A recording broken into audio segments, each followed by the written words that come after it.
Bonjour et bienvenue dans cette vidéo d'introduction au placement des objets dans la fenêtre XAML. Le but de cette vidéo va être de vous montrer comment placer avec précision un contrôle dans la fenêtre blanche que vous voyez, la main Windows. Pour ce faire, je vais utiliser un bouton en tant qu'exemple, sachant que cela peut être reproduit avec n'importe quel autre contrôle que vous trouvez dans la barre d'outils à gauche. Pour commencer, prenez le bouton et drag and droppez-le dans la fenêtre. La méthode de positionnement que je vais vous expliquer s'applique surtout à la classe de layout grid et non pas au stack panel par exemple, qui ont des règles différentes.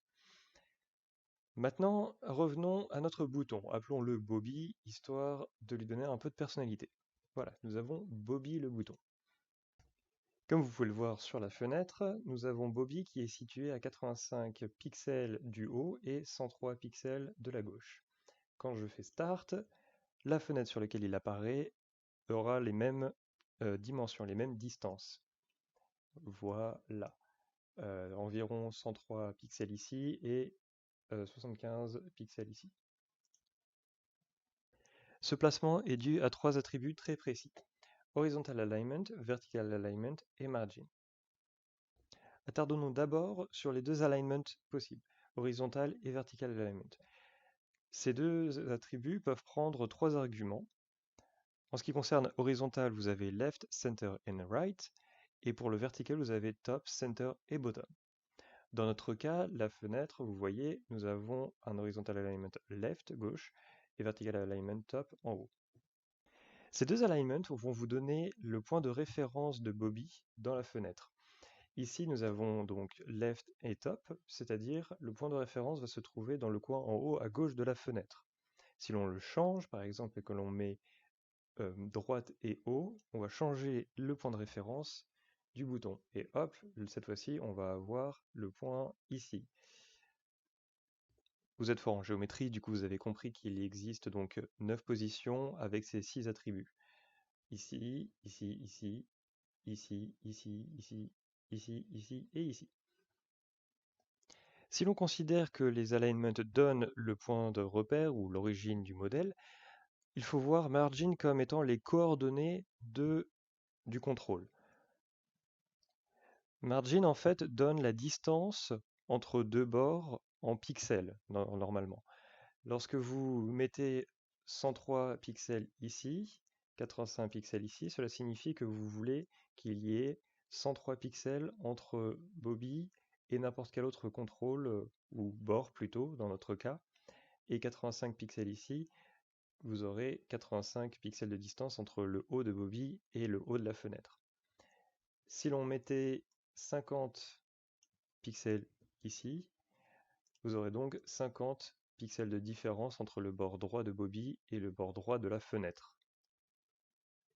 Il y a deux manières de définir la margin, soit en lui donnant un unique nombre qui va appliquer à toutes les marges dans chaque direction, ou avec quatre nombres, W, X, Y, Z, avec W la marge à gauche, Y la marge en droite, X la marge en haut et Z la marge en bas.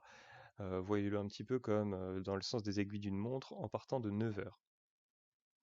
Je viens de repositionner Bobby en haut à gauche de la fenêtre et je lui ai donné du coup 60 pixels par rapport à la gauche et 50 pixels par rapport au haut. Dans ce cas, Bobby a son point de référence en haut à droite et je lui ai donné 60 pixels par rapport au haut et 50 pixels par rapport à la droite. Cette fois-ci, le point de référence de Bobby se trouve en bas à droite et je lui ai donné donc 60 cm par rapport à la droite et 50 pixels pardon, par rapport au bas.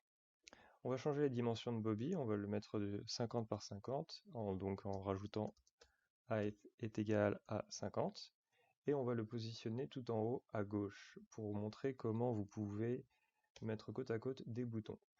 Alors, on change les paramètres, left à la place de right. Vous voyez déjà, quand je mets 0 de marge, il collera à chaque fois tous les bords dans lesquels on l'a assigné. Hop, voilà, il est dans le coin en haut à gauche. Bobby se sent un peu seul. On va lui créer un copain. On copie-colle et on fait Bobby 2. Voilà. Les deux superposent, c'est normal, ils ont les mêmes coordonnées. et du coup, il faut les décaler. Pour ça, Bobby 1 fait 50 de large, on va donc décaler de 50 pixels le Bobby 2. Voilà, ils sont au coude à coude. Pareil, si on veut créer Bobby 3, hop, cette fois-ci, on va pas le décaler par rapport à la gauche, on va le décaler par rapport à la bordure du haut. Et cela nous donne Bobby 3. Voilà, les trois sont côte à côte. Voilà les cas possibles avec les attributs haut, bas, droite et gauche. Maintenant, on va aller au centre. C'est légèrement plus compliqué.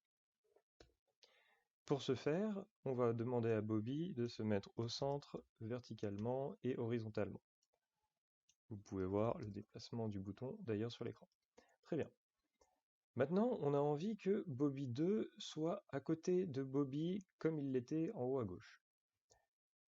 Normalement, vous allez vous dire, bon, j'ai juste à changer centre, center et left aussi, et on devrait avoir le même résultat. Non. En fait, lorsque vous êtes centré sur une des deux, soit à l'horizontale, soit à la verticale, il faut savoir que C# va diviser par 2 cette distance en fait. Vu que vous êtes au milieu, vous êtes à la moitié de la page, et du coup il y a une division par 2 qui se fait, je ne connais pas les détails précisément. Mais donc vous, pour compenser ça, il faut que vous pensiez à multiplier par 2 les distances que vous voulez lorsque vous êtes sur un alignment qui est centré. Voilà, vous avez donc plutôt que 50, qui serait 25 plus 25, vous allez avoir 25 plus 25 fois 2, soit 100 pixels. Il en va de même pour Bobby 3, que l'on va aussi centrer, et qui va avoir un problème de la même manière que Bobby 2. Voilà, encore une fois, il mange sur Bobby, et pour ce faire, pour résoudre ce problème, vous faites 100 de marge. Vous avez 5 secondes pour savoir combien de distance il faudrait que je mette pour créer un Bobby 4 à cet endroit-là, pour qu'il touche bord à bord Bobby 2. Bingo, vous avez trouvé 200. Pourquoi? Parce que vous avez 25 là, plus 50 là, plus 25 encore à la moitié de Bobby 4. Cela fait 100, vous le multipliez par 2, vous avez 200. Vous avez du coup Bobby 4 positionné bord à bord avec Bobby 2. Faites attention lorsque vous allez vouloir changer le point de repère de ces boutons.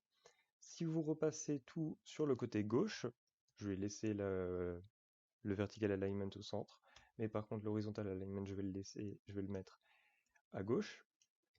Lorsque vous mettez left à la place de center, vous allez voir un problème apparaître assez vite. C'est que au niveau de l'alignement vertical, il n'y a pas de changement. Bobby et Bobby 3 sont toujours côte à côte, mais par contre, il y a une grosse distanciation qui se fait entre Bobby et Bobby 2, parce que là, lorsqu'on met l'argument left, la distance n'est plus divisée par 2 par la machine. Du coup, comme nous on a multiplié par 2, on a une marge qui est 2 fois trop grande par rapport au côté gauche. C'est pour ça qu'il faut repasser à 50 et 100.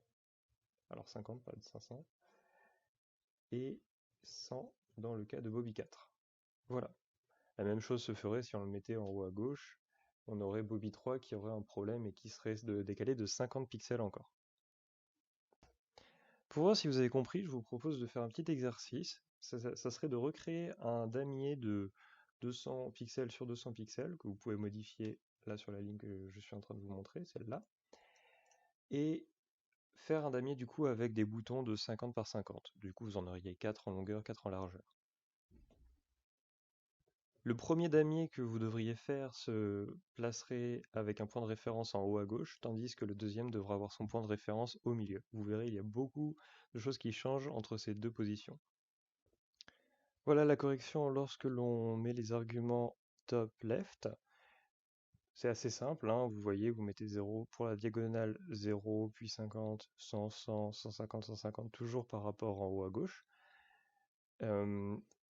Un brin plus complexe pour le D20, D31, D02, D13, où là vous devez faire attention à ce qu'il y ait bien 100 d'écart et 150 pour le D31 par rapport en haut, la 0 d'écart par rapport au haut avec des 0,2, des 13 aussi, 50 d'écart cette fois-ci. Et pareil pour faire attention au côté gauche, là, 0 pixels, 50 pixels, 100 pixels, 150 pixels. Voilà.